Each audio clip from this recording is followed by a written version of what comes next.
first time that I heard, Tracy, you have breast cancer, was April of 2013. I was sitting in my office. I had my whole entire staff. It was the end of the day. So I had my staff in the office, which is not unusual. We were laughing, we were joking, and then I got a phone call from a doctor. She said, I'm calling from the hospital and I don't have good news.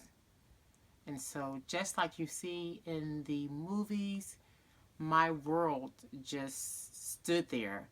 I saw everybody talking, everybody was laughing, but I was at a standstill. She said, hello, Miss Smith. I said, give me a second. Let me step out. Give me a minute. From there, I stepped out and she said, unfortunately, I don't have good news. You have stage 3 breast cancer. So, like anyone else who has gone through this experience, you are in shock. Just 4 days ago, I went to a routine checkup just to get a physical, and I told my doctor that I had this lump under my arm, and she said, I'm going to send you upstairs, and you're going to go to the oncology department.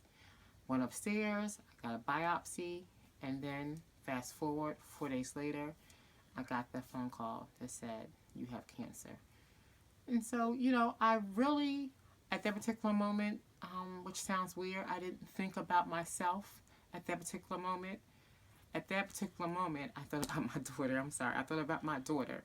At that particular time, she was 14 years old. And she was the first person that I thought of. How am I ever going to tell my daughter that I have cancer? How was I ever going to tell my friends and family that I had cancer? How was I going to tell my mother that I had cancer? So at that particular moment, believe it or not, I didn't think about myself. I, in some weird way, knew that I was going to be okay. I knew that I'm a strong chick and I was going to handle this. And I knew that that I was going to do whatever it takes to get over cancer. But I was concerned for my family and friends and how were they going to react.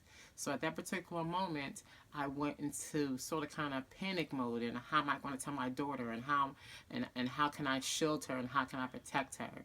And so that April 16th, 2013 started my cancer journey. And I can tell you it's been scary. I've been afraid. One thing that I just didn't do, and I need to tell you this, I never thought that I was going to die. I never at one given time thought that I was not going to live.